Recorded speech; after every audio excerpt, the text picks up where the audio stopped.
Uh,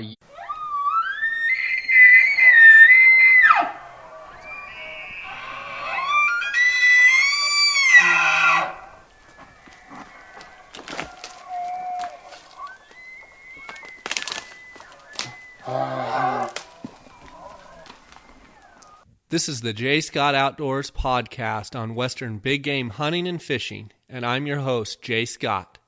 I live and breathe hunting and fishing, spending half the year in the field enjoying God's creation. I hope you'll enjoy hearing about our adventures. Welcome to the J. Scott Outdoors podcast. Today we have a special guest that's real special to me. I'm a big turkey fanatic, and Scott Ellis has been someone that I've looked up to for many years. Scott Ellis is from Florida. He's the 2013 and 15 Grand National head-to-head champion, and I watched him compete this year in the senior finals. And honestly, I thought he was going to win. I thought he was going to win the whole thing. I was sitting in the second row. And Scott, how you doing, buddy? I'm doing great till you put that thorn in my side about that second place in the Open. Well, I got to be honest. You know, I thought Billy Argus had a great run, but honestly, I thought you had a phenomenal run. And you know, I don't know how the judges pick between you guys, but I thought you guys all did a great job. You know, it was a great experience. I couldn't be happier for Billy Argus, even though this is his second one and I've yet to capture the Open. Had 3 top 5s, but couldn't be happier for Billy. It couldn't be a better champion, just a more humble, awesome person. He's just a good human being before he is a great turkey caller, and I love him for that. But we were a point apart. You know, it's a stroke of a pen at that level, and it was a lot of great calling. It was tight. It was a tight race from first to fifth. Was like 7 or 8 points. So it was only a point and a half, 2 points between each place, all the way down, and Billy and I being a point apart. Matter of fact, Van Sice and I were only half a point apart from second to third. So it was a great contest. I was going in strong. You know, I'm building a lot of confidence, and I think my momentum is picking up with my calling and what I'm doing on the stage. And I just couldn't be happier with the results, other than if I'd have won that sucker. Yeah. I know when Van Sice was when they called him as third place, I thought, honestly, I thought you had won. And I watched you on the stage in 2012. I missed, I saw you on the stage in 2013. Right. And I missed 14, and I've got to say, I've been following you on YouTube, and I just think you're getting better and better and better. What do you attribute that to, Scott? Never being satisfied is the easiest way to attribute it to. And I have to agree with you. If you're not trying to improve at this level, my friend, you're getting left behind. Sure. The guys are just so impressive with their calling ability, their skill. Everybody is studying turkeys. They're putting little simple nuances and little tiny half-note yelps and little clucks and bubble clucks in different places that's just adding so much realism. And if you're not doing that constantly, and I'm constantly also trying to obtain just a better sound. I won't say my sound has changed a 180 by no means, but my sound is evolving, I think, and I'm just refining it, bringing a little more realism into it.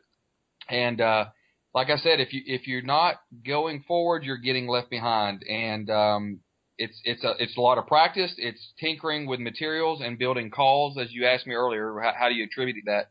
It's tinkering and tweaking your calls and tuning your mouth calls and snipping and stretching a little tighter, a little looser. And there's been a huge industry change and shift in latex over the last 2 years. So guys, we're having to reinvent the wheel, and all of my competitors we're having to reinvent the wheel to continue to evolve and get and keep and maintain that the most that we can get out of a piece of latex anyways. So yeah, absolutely. And I know it changes from year to year, and different rolls are cut in different thicknesses, and so I'm sure it causes a little bit of a nightmare. Scott, I see here you're a Mossy Oak National Pro Staff, Woodhaven Custom Calls Pro Staff Manager. You're on the Old Tom Elite Team, Pro Staff with Thermacell and True Glow. You've completed a single-season Grand Slam last year in 2014, but also have, 3 Grand Slams to your credit? I have 3 total in 1 single season. Yes, sir. That was last year. What a blast. Yeah, yeah. it's been fun watching your career kind of evolve. How did it all start, Scott? I mean, when you first put a turkey call in your mouth, were you good or were you bad? I mean, did you just immediately pick it up and were very good at it, or? I mean, I guess I've worked with a lot of people and taught a ton of people how to run a mouth call, Jay.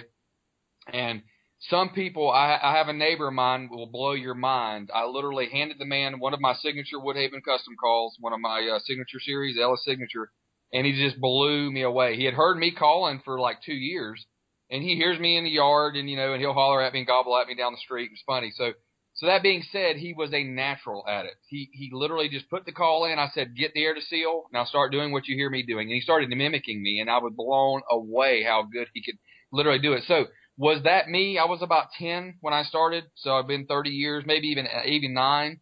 I really remember vaguely putting the call in and sealing the air and started chirping and making sound.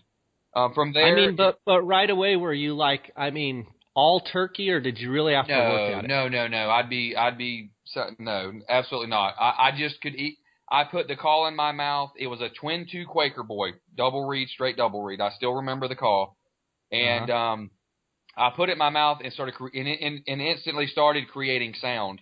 And so from there, I had to really start studying hens and understanding the language a little bit, and then start developing from there. And calls have gone, as you well know, have gone 180 degrees in the last 30 years. Mouth calls, that is, with cuts and designs and stretches and everything. So to answer your question, no, it wasn't like I put it in and I'm all of a sudden got feathers and I'm a turkey magically. But I was able to put the call in my mouth and initially create sound very easily. So it just morphed from there. Yep. Scott, how much do you think the advancement in technology in the last, say, 4 or 5 years with YouTube and social media and being able to, people can post, turkey footage, turkey sounds. How much do you think that that's actually helped people or helped you, where you can hear, birds from New Mexico and Nebraska and, Ohio, and how much of that do you think, helps people these days? Oh my gosh, it's limitless. YouTube is a bevy of useful information. You know what I mean? It's an encyclopedia, from recorded hen sounds to me attributing to that with my YouTube instructionals that I've had up for probably 4 years now, 3 or 4 years now, which evolved into my DVDs that maybe we can chat about later. But it's everywhere. And I think technology has played a huge role in the success of turkey hunters, not only in instruction, just in sound of calls and decoys and latexes and pot calls and camouflage. It's played a huge role across the board, industry wide, in the last, I would say, 5 to 10 years. It's been amazing. So the average guy can literally go on YouTube and click a couple video instructionals, listen to some turkeys, and then within a week, a guy can go out there and call up a turkey. Now, whether he knows exactly how to do it or what he's saying or doing is remains to be seen, but he can create the sounds within, I bet, within a week, a couple of days or a week. So it's been a huge advancement for the average everyday hunter that's learning the sport, learning how to call turkeys.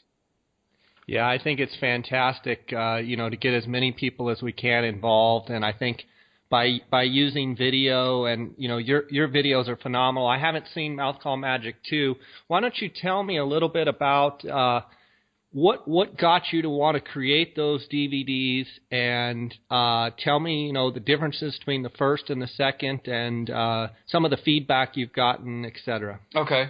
Well, Mouth Call Magic started with the YouTube clips. And it just started with my desire to help people. I like helping people succeed at whatever it is they're doing, man, whether it's their golf swing or whether it's the turkey calling, or I like helping people and seeing them succeed and be successful. It's just part of my nature. Mouth Call Magic started again with the YouTube clips, and it just started, the hits started coming, the views started coming, thousands and thousands of hits, and I'm going, man, this is really awesome. I'd like to dive into a little more detail and make a DVD and see if it can get out there. And it's a double-edged sword. It helps me and it helps the hunter. I mean, I make a little money off of it. I'd be lying if I said I didn't. But it's 30 years of me running a mouth call, and it's the real deal. You got it. I mean, it's teaching things, I think, in a manner that most people have not heard or seen or had it broken down and shown to them that way. Like, you hear the age-old adage, put the horseshoe facing out, say chirp, chirp, chirp. I mean, that's been kicked around for long as I've been alive. And somebody needed truly to do something different. And my techniques are truly quite different in the air delivery, and I teach that in Mouth Call Magic 1. So that's kind of how it all got started. Mouth Call Magic 1 is a breakdown of all of the hens, but I think 7 or 8 of a hen's vocalizations of the 10 or 12 really common sounds you're going to hear a turkey make, a hen make. And I'm running a split V throughout that whole program, but it's just more on mechanics. Those same mechanics will make you good sound, will create good sound on any type of call. Okay. And then there's 2 Osceola hunts on the tail end of that, just on public land actually. And that's the basic Mouth Call Magic. It gives you all the mechanics, all the breakdown of all the calls that a hen makes, the 7 or 8 major calls. And Mouth Call Magic 2, I wanted to put a different spin on it, Jay. I wanted the hunter to have an option of understanding the different characteristics of the 4 main cuts on a mouth call. Now, there's spin-offs of everything. 2 of my designs with Woodhaven are spin-offs of a V, and one's a bat wing actually. Sure. But what I used was a bat wing, a ghost cut, a combo cut, and a split V. And what I did is I taught 3 different styles of hen yelping, being the front end hen yelping, which is all front, almost no back end, no rasp, just dragging that front. The rollover yelp, which is the snappier 2-tone into a raspy back end that you hear more traditionally. And then the transition yelp, which is kind of the way I yelp on the stage, the hen that has a little front and then she kind of starts going and she has just a tiny little front as she slides into the rasp into the back end. So I teach the 3 styles of hen yelping on 4 different calls, the 4 major mouth calls. And from there, I go into clucking and purring, kiki running, cutting, fly down cackle, and tree talk. And on those same 4 calls. After that, we've got a locator segment on running a reeded owl hooter, a crow call segment on locating with a crow call. And then we have Waiting on Tom, my music video I was a part of. That was a blast. And lastly, it goes into a Grand Slam hunt with me traipsing across the nation, killing a Grand Slam. It was awesome. So got a lot of good content in part 2. Amazingly enough, I'm still selling the fire out of Mouth Call Magic. It's unbelievable. After a new release and people buying both of them and people just going back and buying the original, it's awesome. I have had overwhelming positive testimony on from message boards to messages to emails and letters and posts on Facebook and social media. I have my friends and competitors that literally advocate my DVD to people, saying if you want to really take it to another level, get Scott's Mouth Call Magic. So it's been a labor of love for me. I'm a proud papa of the project, if you will. I'm a proud daddy. I'm happy where it's gone, and it's still doing well. And Mouth Call Magic is doing well as well. And I couldn't be more happy, couldn't be more excited for the projects. That's awesome, Scott. Tell my listeners where they can find the best way to get your contact info and where they can find Mouth Call Magic 1 and 2. What's the best way? www.scottelishunting.com. It's that simple, my friend. ScottEllisHunting.com. Yep. Awesome. Hey, Scott, let's shift gears a little bit. And what differences do you see while hunting the 4 different birds? I mean, obviously you've done the Grand Slam and you got your single season slam. I saw something that you said earlier, a turkey's a turkey, a turkey. Yep. But which bird would you say, in your mind, day in and day out, is the easiest to call in, and which one's the hardest? You know what? I mean, people are going to say, well, he's from Florida. He's going to say the Osceola. Well, I've been hunting Easterns for 20 years, and Osceolas, I was hunting them 10 years before I started hunting Easterns. So I've been hunting Easterns 20, Osceolas 30, and the Rio and the Merriams I've been hunting for about 5 years. So that's the latter of the 2. So without a doubt, the Osceola is the most difficult, and nothing adheres more truthful to an Osceola hunt than less is more. The Osceola turkey is just not as acceptable to all of the loud cutting, yelping. Again, there's always exceptions to every rule, Jay. I feel like I got to say that because there's always going to be exceptions. I've called in Osceolas that I've scalded all the way to the gun barrel and they gobble great, just like a Merriam does. But as a whole, hunting them across the state, you can't they're very, very susceptible to overcalling. And Florida being, other than pasture land hunting and oak camping, Florida tends to be a thicker type terrain in a lot of places. So I think that's a reason that they don't gobble as much. So they're harder to pinpoint and harder to locate. I think because of terrain, and I think because what's happening across the United States personally, and that's predators. I mean, coyotes are in my backyard, and I live just outside of a major city, and they're everywhere. They're everywhere. Yeah. So now to go back to your original question, Osceola being the hardest, and I think the Merriam would probably, let's say they're the funnest, because a Merriam in my years of hunting them over the last 4 or 5 years, they're a blast to hunt. I've hunted them on private land. I've not hunted them on public ground, but they love to gobble. But buddy, you better pour it to them, because if you don't keep their interest peaked, they will walk off to the next thing. Because the one thing I found about a Merriams, they're always moving. They're always covering ground more than any of the other subspecies that I've hunted. That and Rios are a close second to that ground coverage. They're moving. They're going somewhere, it seems like, many, many times. But a Merriam and a Rio, to me, is simply easier in the fact that you can just call to them a lot more, and they're a lot less likely to hang up because you call too much to them, if that makes any sense. So. Yeah, and I have to agree with you. I have not hunted the Eastern or the Osceola, and we have Merriams here in our home state of Arizona, and Goulds and Rios, but primarily Merriams, and that's how kind of where I cut my teeth turkey hunting. And I got to say that to hear you say that kind of makes me smile, because there's sometimes when I think those Merriams just have ADD. I mean, it's like, there we go. It's like a kid on his on his cell phone, and you take that away and he's going to his Game Boy or something else. I mean, they move from one thing to another, and it's like, if you don't get their attention, get it quick and keep it, they're on to something else. To the next best thing. It's amazing. I'm glad that you hunting them a lot longer than I have. It's good to hear that you were in agreement on that, and they're a blast, and they gobble their brains out, and they gobble all day long. But man, oh man, you better talk sexy love to them, or they are going to find the next little hot thing that comes along. For sure, they're a little bit fickle for sure, but they do gobble well. If you only could hunt one, you said, well, for the rest of your life you can only hunt one bird. Where is it and what is it? Wow, put me on the spot, Jay. Yeah, I know. Oh, I'll give you a quick rundown of my history of Easterns. My first Eastern was harvested on Fort Jackson, South Carolina, and that's where I was stationed in 1995 when I was serving in the Army.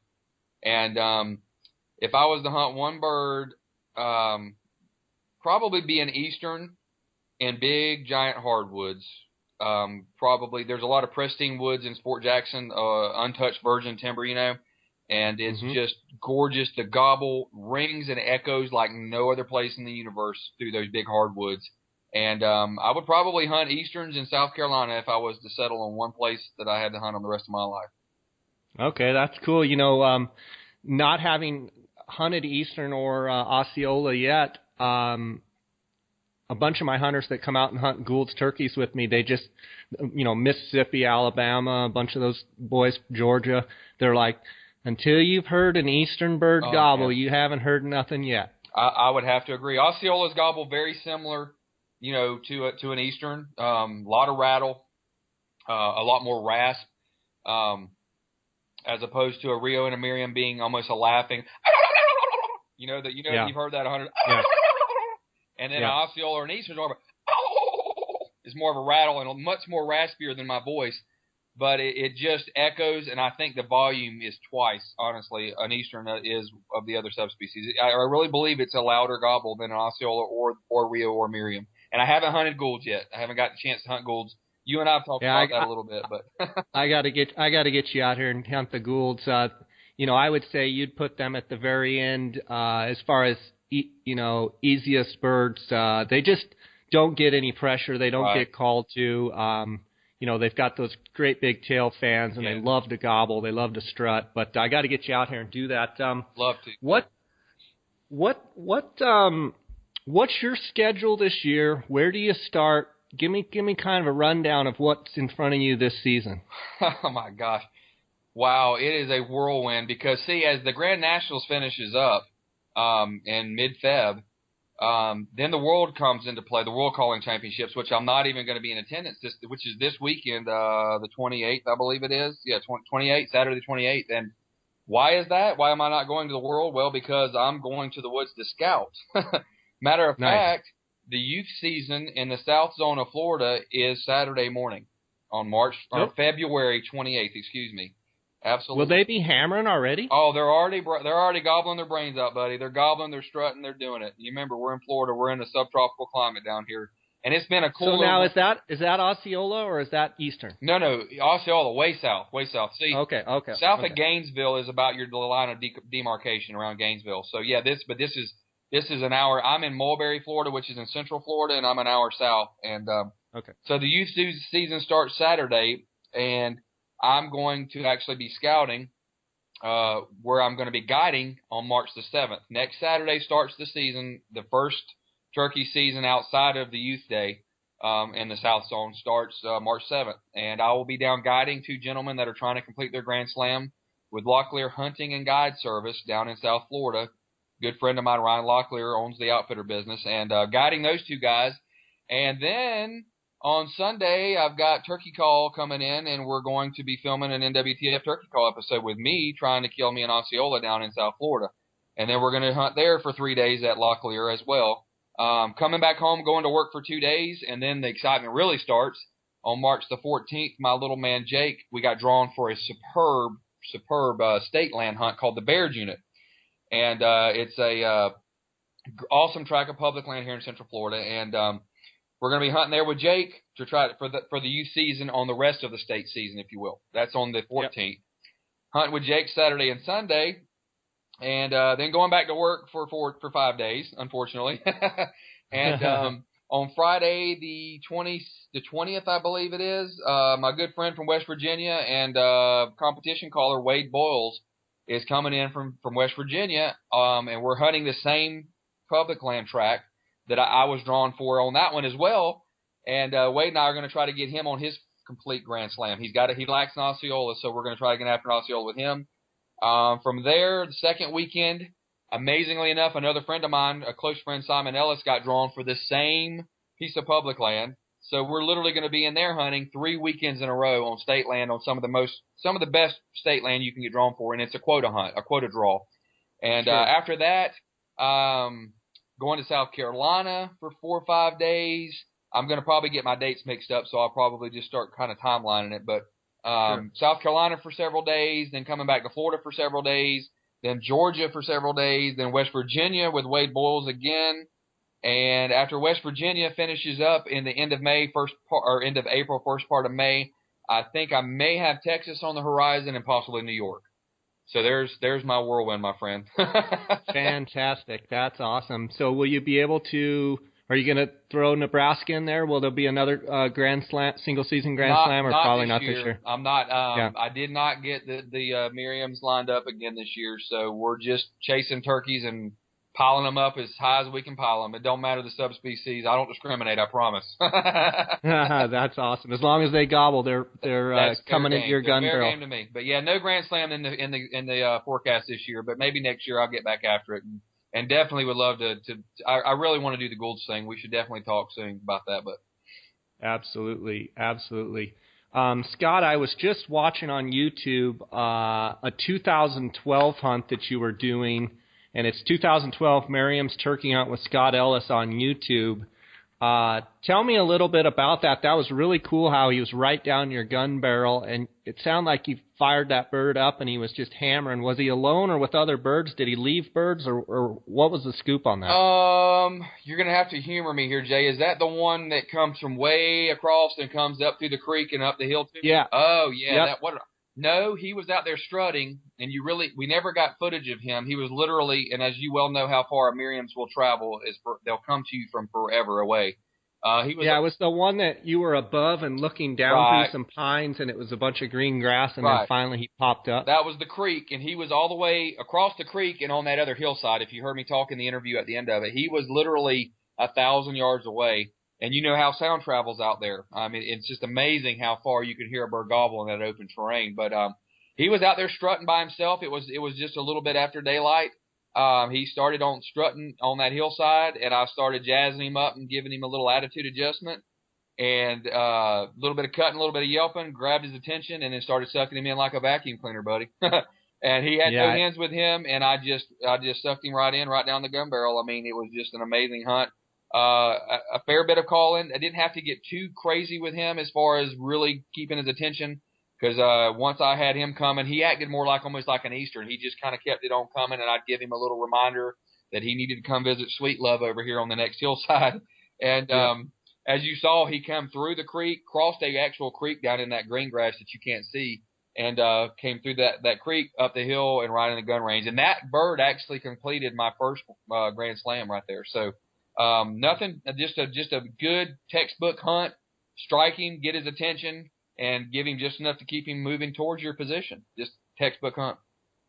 How on that hunt, did you guys have any roost setups? Did you actually work some Merriams off the roost? And I was just curious with Merriams, if you've had a chance to, work birds that are roosted, and what has been your experience as far as, do they come right down to you off the roost, or is it more, run and gun during the day and strike a bird and then move in? I've experienced a little bit of everything, and the birds that I've killed out west.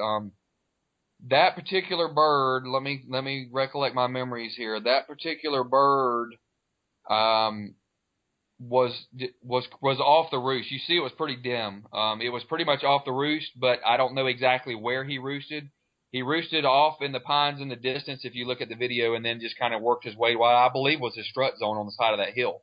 Now, last year when I was in Nebraska, we had 3 gobblers and a hen and a jake and a wad roosted in the same creek bottom that you saw that gobbler cross, but we were on the other side of them, above them, and those birds gobbled their brains out in the tree, flew down, and started climbing up the same direction where that bird that we just discussed came from. Okay, same path that bird took. They were going away from us. Yeah. And I put this shenanigans on them. I started lighting them up and just cutting, super aggressive and excited, yelping and cutting and yelping. And they all stopped, and they all 3 gobbled, and they gobbled some more. And I kept cutting and kept pouring it and kept cutting. And I think I may have been even picked up a glass call. I can't remember at one point. We're running 2 different calls.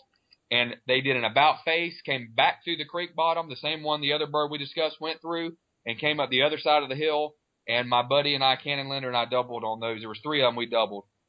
And so you literally had birds going away, and then you just poured the coals to them. Just poured it to them with everything I had and scalded them and turned them around 180 and came right to us. It was absolutely amazing. Yep. So in a situation like that, when they're going away and they're answering you, the birds are gobbling, were the hens actually answering, or was it basically the gobblers? No, just the gobblers. That hen never said a word, just the gobblers. Yep.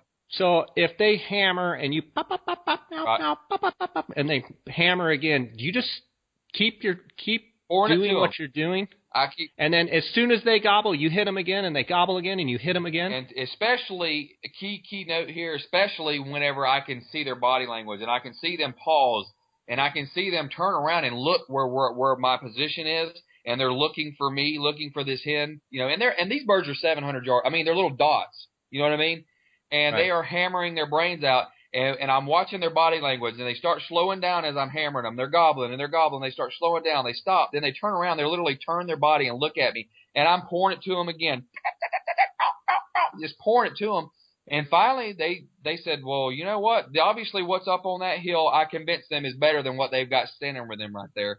And they did. When they turned and stopped and looked up there and gobbled 5 or 6 more times, and I kept lighting them up, here they come. Like a vacuum cleaner. I just sucked them right in, buddy. Once I got them jazzed up, I gave them what I call an attitude adjustment. They were on their way, my friend, on their way. And then once they committed and were coming, did you tone it down, or did you keep it right on going? I did what I typically do. Once I got them and I saw them come up out of the creek and I saw them climbing up that real steep ridge that we were on, I started calming it down, but I checked them every so often. And you would hear them gobble, and you could tell they were like below you and on the side of it. It was a very steep embankment that we were above them on. And you could hear them gobbling, and then it get a little bit louder and a little bit louder. But all I was doing as I had them sucked in was just checking them with just a little bit of couple cuts and a yelp, Nothing. Once I turned them and I got their interest, I started playing coy with them a little bit, And they just started climbing up that hillside. And all of a sudden, they popped up or they gobbled one time, and I was like, "They're right there. Get ready. They're about to pop up." All of a sudden, you see heads start looking up over this embankment where, the steep ridge that we're set up above them on. And they piled right up in there, strutted around and gobbled and strutted around. And then I said, let's do this, son. And 1, 2, 3, ba-boom. And we doubled, and it was an awesome hunt. Awesome.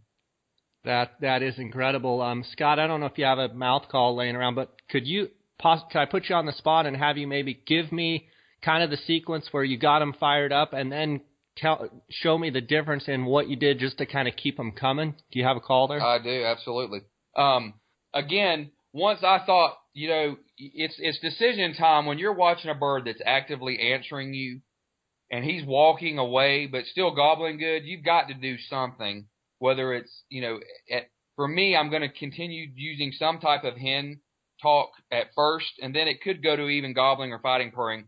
But when you see him walking away and you're watching him walk away but yet still actively answering you, it's time to give it all you got, which is why I preach to people about calling strong, calling more realistic, being able to control your call. Let's just do some comparison here. You can cut like this and yelp and get a great response from a turkey. Here we go, Joe.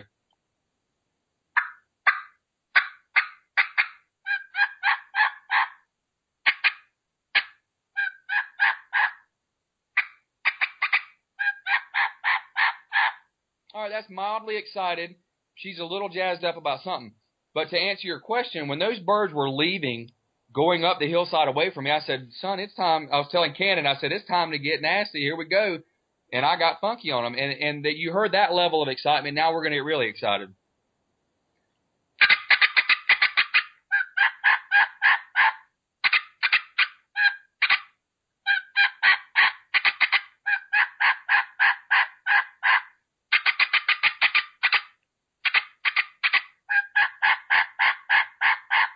And I kept that kind of excitement level. So they just, and then you just go right back into and gobbling. And I literally called that long. Normally, in any given sequence, I will never call that long to a turkey. But in that particular sequence, they were gobbling, they kept gobbling, I kept calling, and it went on like that for 45 seconds. And that's when I got them to about face and turned them to you. Now, is that going to apply to every turkey hunt in every situation? Absolutely not. But when that bird, whether it's a Merriam, Osceola, Rio, Goulds that I've never hunted, Eastern, or whatever, when they're turning and leaving and answering you, it's either time to try and get nasty with them and turn them back around and regain their attention, or you better reposition on them. And there was no way we were going to get around on those turkeys, so we had to do the latter. Yeah, that would be my question. So let's say they're moving away. You have the choice to fire them up, or you have the choice to reposition. Are you going to try and fire and see their reaction? And Absolutely. If they don't really give it to you, then you're going to move and circle around and get in front of them? Absolutely, every single time. Whether I'm in heavy timber hunting Easterns or whether I'm out west, I'm going to do that first. Now, we had no option there. Those birds would have seen us. We were in some ponderosa pines on the side of a ridge with no way. It was on the side of an embankment with a creek bed out in front of us. That's where these turkeys roosted. We were never going to reposition on them, so I had to pull out all the stops and get crazy nasty like I just did, and that was the only thing we could do, and it worked. But I will do the same thing to any subspecies that starts moving away from me but is gobbling very well at me. I will pour it to them before I do anything, and then if that doesn't work, then it's time to shut up, go to your locator, and move around and reposition, get in front of them, try it.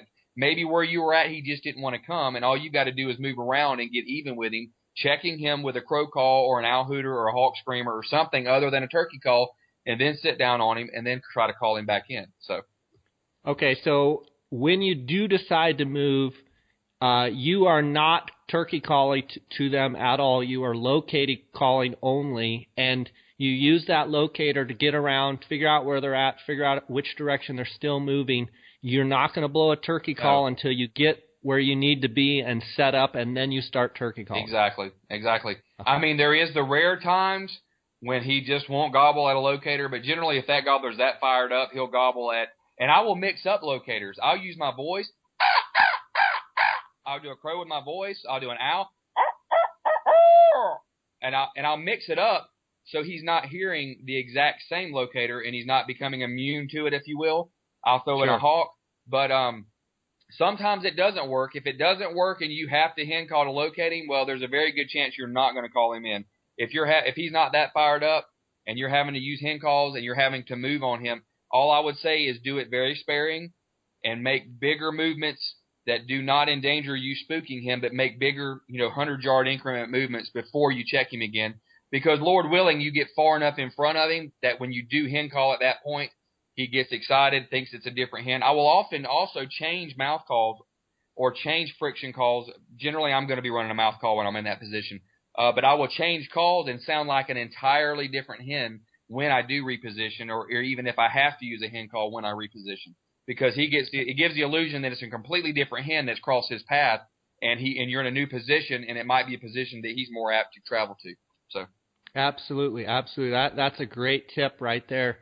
And Scott, are you, let's say early season, maybe when the birds are not fired up, or even late season, maybe they're just not, for whatever reason, it's a day and they're just not really cranked up. But let's say there's a gobbler, he's got hens, he's answering you every once in a while, but the hens are responsive to you and they're still going away, but the hens are answering. Are you going to get on those hens, or are you going to, first case scenario, you're going to reposition on them? Well, one of the first things that I try to do, and this is something, I think this is a really good tip for anybody that's out there listening. When you first make contact with a gobbler, one of the first things that I do, outside of feeling how fired up he is, what mood is he in? Is he aggressive? Is he just gobbling his brains out? Is he randomly gobbling, not actively answering very well? Outside of that, and taking his temperature, as old Will Primos has coined the phrase, outside of that, I try to identify if he has hens or not. Because if you can identify, many times you can't. Many times he'll have hens, they'll never say a word. And chances are, if that flock of hens is with that gobbler and you never realize it, and you don't know that you're fighting a battle against a flock of hens, you're probably not going to engage those hens anyways, okay? But what I try to do when I make initial contact is ID whether he has hens. And that generally goes back to my number one statement, is always start with the basics. Why do you start with the basics? One, you don't want to dump out all your bag of tricks on the table. You don't want to put your ace in the hole out there. I cluck and yelp and just start the conversation.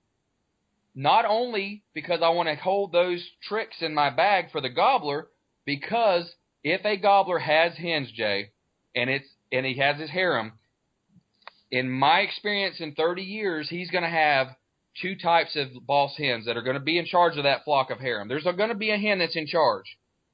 If that hen, there's going to be a passive hen or an aggressive hen, okay? If it's the passive hen and you engage that gobbler with just general conversation, and it's the passive hen, that hen will many times will yelp real softly back to you or cluck at you and say, hello, well, how are you doing? You're saying hello. You're saying hello to the gobbler. You're saying potentially hello to hens that you may not even know is there. And you're just starting in a conversation, okay? From there, the bird gobbles, the hen yelps back, okay, whoa, he's got hens. So I'm going to continue to be civil with that girl. I'm going to talk very calmly and collectively to her. And if she doesn't start cutting within the first minute of our conversation, guess what? She is the passive hen. She's not the aggressive hen, which we're going to go into. And I will continue to call to that girl. Once I realize she's got hens, and there's a very good chance that gobbler's not going to leave them, which, sometimes you can change the course of nature, and that gobbler he has no hot hens that's not being bred, and that gobbler comes running to you, leaving the hens. We've done it before, and we think we beat on our chest like Tarzan when we call a gobbler away from hens, and we think we've really done something, when in all reality, I think the hens just weren't ready to breed. But anyways, You just continue to conversate very calmly with that hen, and I will even, once I've identified, because she's being calm and collective and not being aggressive to me, I'll even throw in a kiki run. Very, very, very good tip.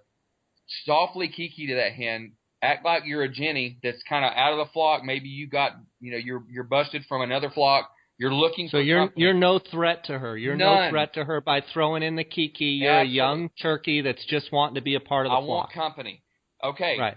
Now that's the scenario, and I will work that whole flock of hens in nothing more than clucking, soft yelping, and maybe some soft kiki running. Nothing, no cutting, no carrying on, no aggressive yelping, nothing. Now, like I mentioned a minute ago, if that hen immediately starts cutting you off and cutting and getting aggravated at you, guess what do? Fire back. Fire right back at her, because that's the aggressive hen. And if that's the aggressive hen, 6 out of 10 times I can convince her and piss her off enough that she will bring the whole wad of them over here to figure out who this is challenging her and her harem of hens. So okay, now Scott, when you say the aggressive hen starts cutting back at you, right. so will you, if she pop, pop, pop, cuts right back at you, will you mimic the exact sound she's doing, or will you just answer with your own cuts back to her? I mean, the age-old adage is do exactly what she's doing. So I would say it's a safe bet to just copy her. But more importantly, it's to call on top of her. Once I get her mouthy, and, buddy, you start yelping and cutting back at her and covering her up, and you can hear her pausing. If you remember one thing about today, remember when turkeys are doing their sequences, there's always breaks in it. Why are those breaks there, Jay?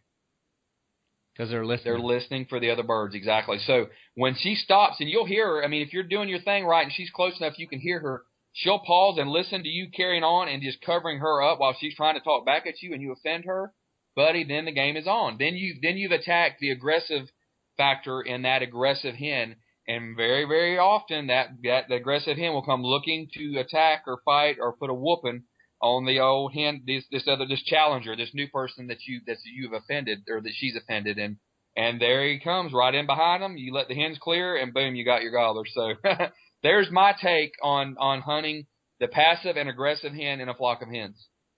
When a gobbler has hens. Sorry, Jay. Yeah, no, that's a fantastic tip. And Scott, would you say when you're checking that gobbler to see if he has hens, if he's really hammering, double hammering, he's just giving it to you, is that a pretty good indication if you don't hear any hens and he's really hammering? That he may Is that how you say? Yeah, how do you know when a gobbler's by himself? I'm so careful when I try to give people tips or give them direction on what I think is the right way. But turkeys so often do things so different, and they go outside the box. They do the opposite of what they're supposed to do, what we've coined them, or what textbooks say they're supposed to do. But as a general rule of thumb, I would say if he's just hammering like that and starting to move towards you, yeah, it's a pretty safe bet that at that point that he probably doesn't have hens. I won't say every time, but generally, if he's gobbling like that, then he probably has no hens with him. It's a pretty safe bet. So this gobbler doesn't have hens. He's hammering at everything you make. He's moving in your direction. What do you do? And then show me what you do with the caller. I mean, are you pretty quiet, calling sparingly? If you got someone that you're guiding and you really want them to get their bird, you're not trying to, blow up the TV screen. You're just trying to kill that bird. Show me what you're going to do. Well, I mean, as I just said, the beautiful thing about the start simple technique that I was just mentioning, whether it's talking to him or talking to what you think is him with hens, is that you start with the basics. Dude, if I can cluck and yelp a turkey in, and that's all I've got to do is just some basic clucking and yelping, just like so, I'm going to run a Woodhaven Vision right now. Clucking.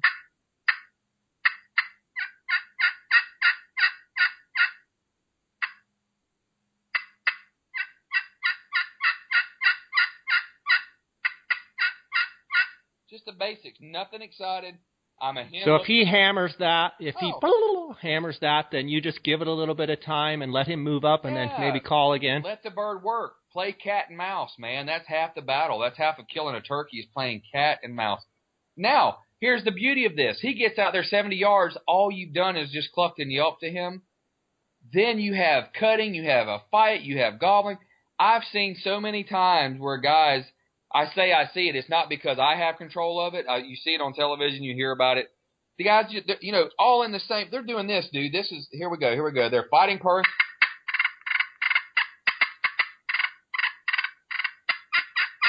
They're excited, yelping. They're cutting. Then they start contending purring. All within the same sequence. Those people don't know what they're trying to say to a turkey. Haven't they just confused the bird? The bird has no idea what he's doing. He's probably going to end up being traumatized and bipolar by the end of that conversation because he don't know what you just said to him, which is what I try to teach to people so often. Start with general conversation. Many times that's all you need.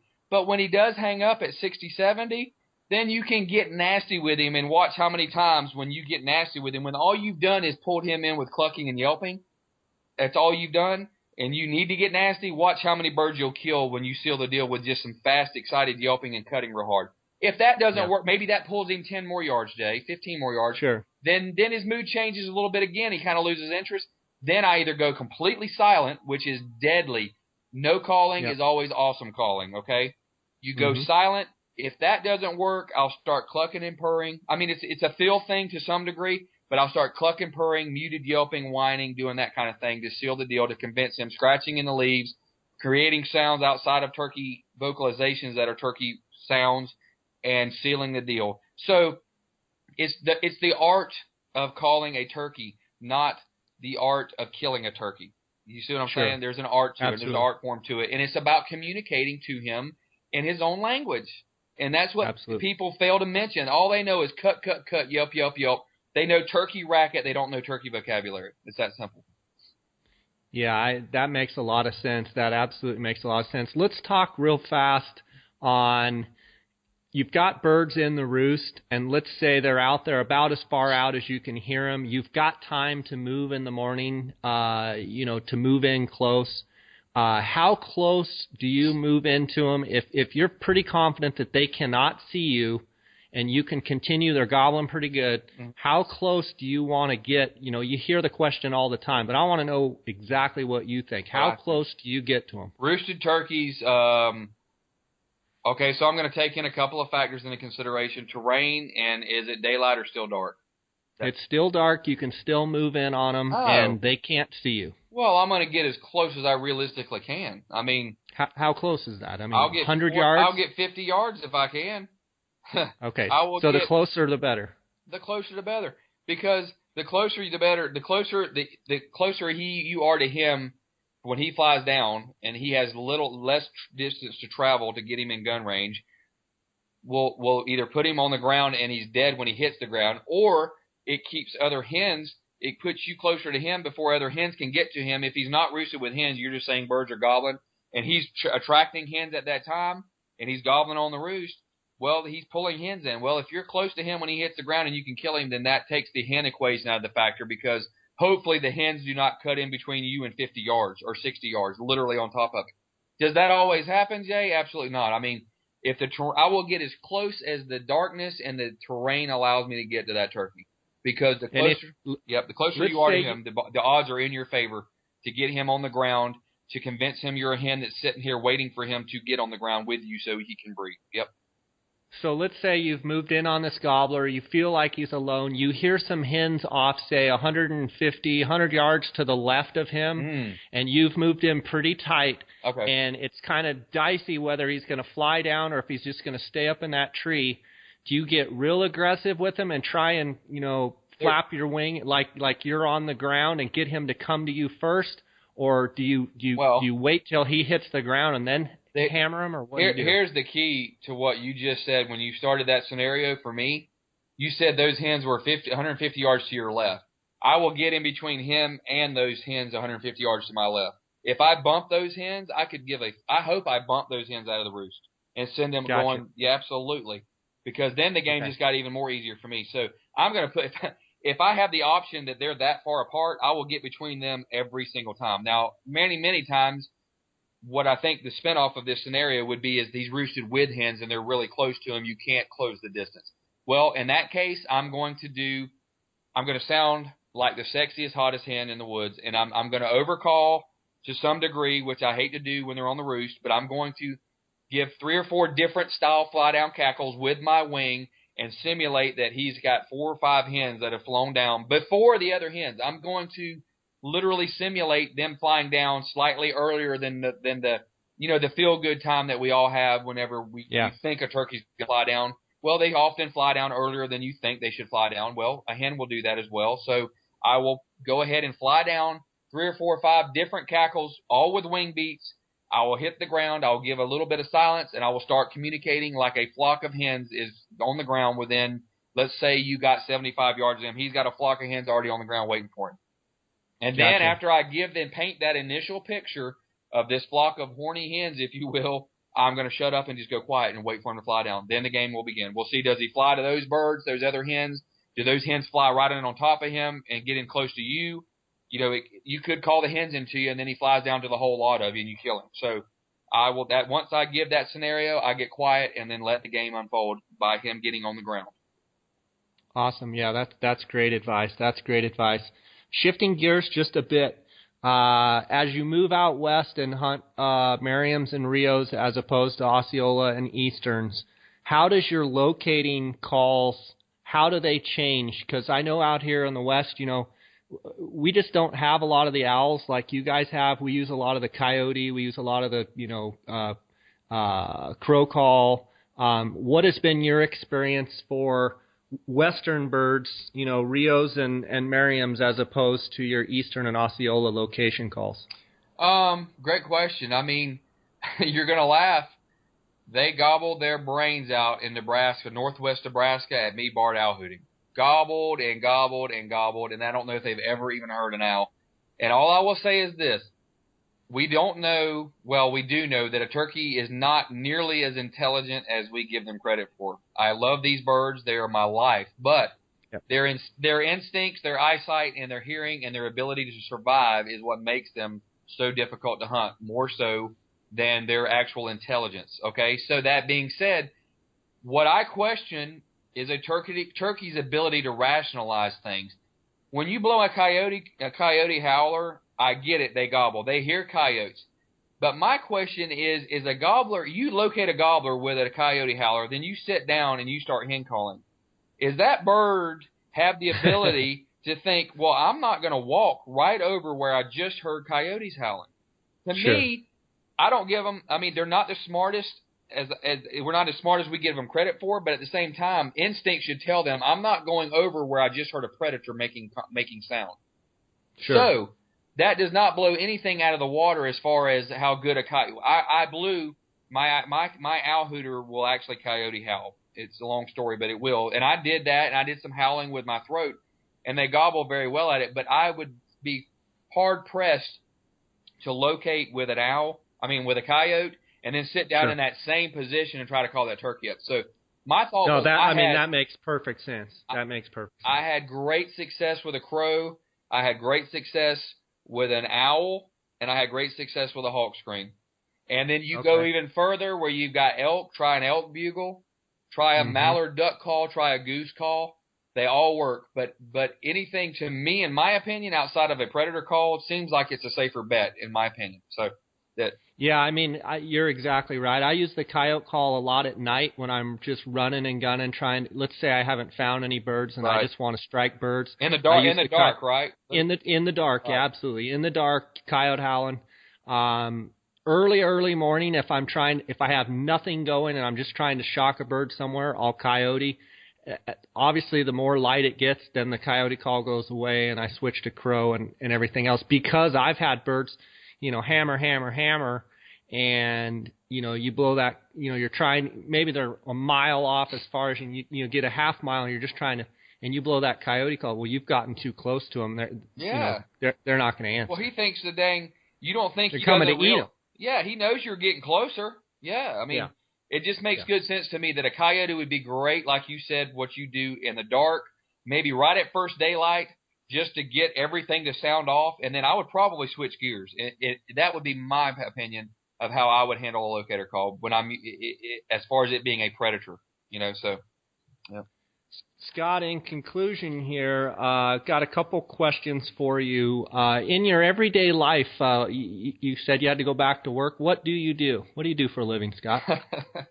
I work for International Paper. And I am the East Region MPS Supervisor. MPS is an acronym for Machine Packaging Services. And what I essentially do is manage a team of 15 service technicians that handle the machines that IP leases to all of our board customers. When I say board, I mean container board, such as the boxes that the different packing houses use to pack produce. And we pack everything from watermelons to citrus to blueberries to tomatoes, all across the nation. From the eastern, about Texas east is everything that I handle, and I handle the logistics of shipping these machines that these customers lease from us all over the United States. We move our machines; they shift with the crops as the crops move up the United States based on temperature, based on availability, And Mm-hmm. I manage the guys that maintain these machines for customers all across the eastern United States, and that's what I do for a full-time living. International paper. Okay. Yep. Okay. Cool.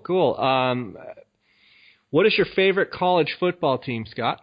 I'm born and raised in Florida, and that gives me three options. That's the Gators, Mm-hmm. the Hurricanes, and the Seminoles, and I am a die-hard Gator fan, my friend.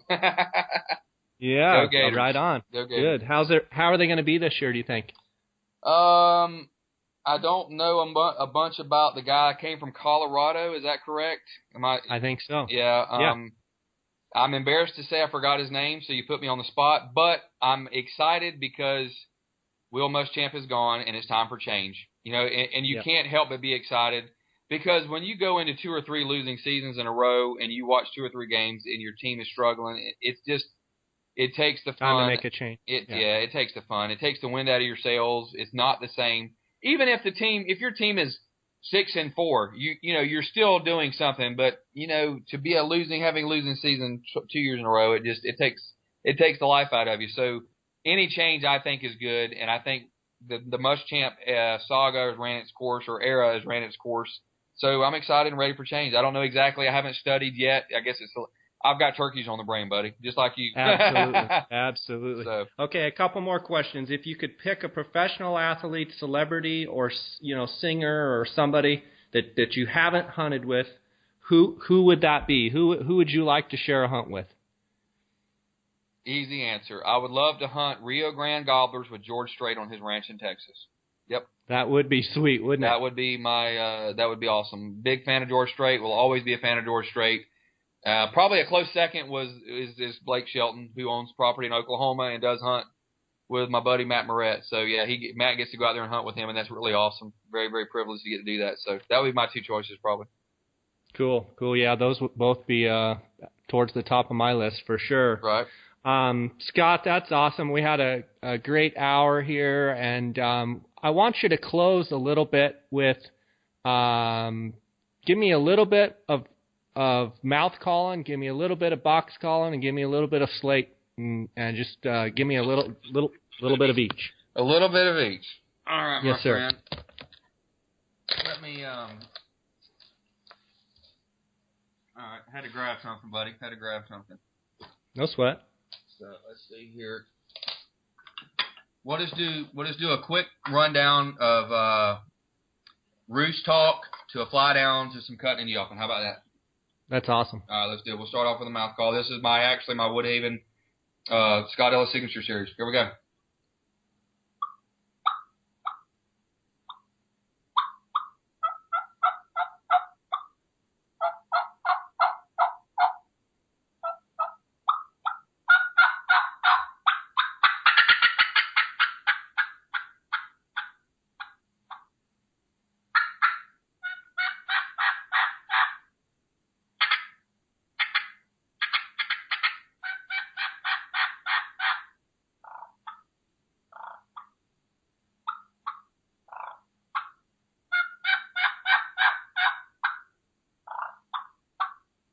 There we have the mouth call. That sounded awesome. Thanks, brother. All right, now we're going to go into the Woodhaven.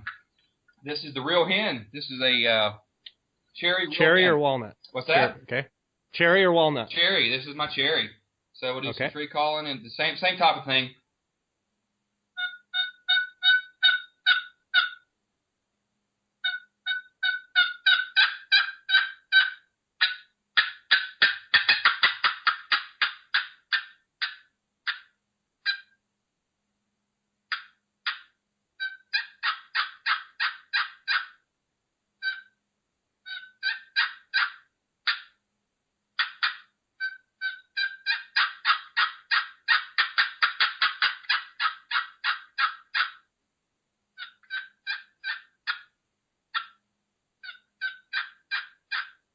That's the real hen, cherry real hen.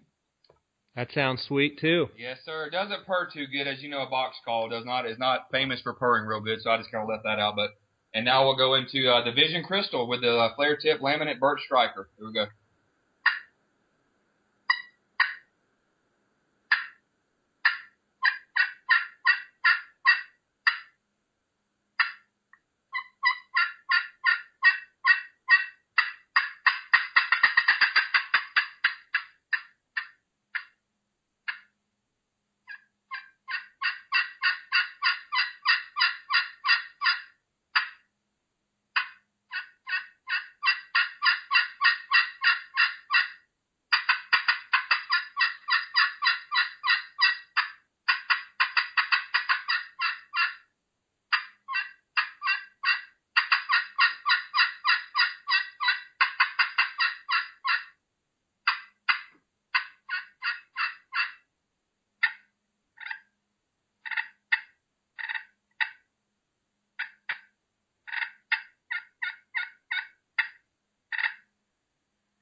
There you go. That's the Vision Crystal, buddy.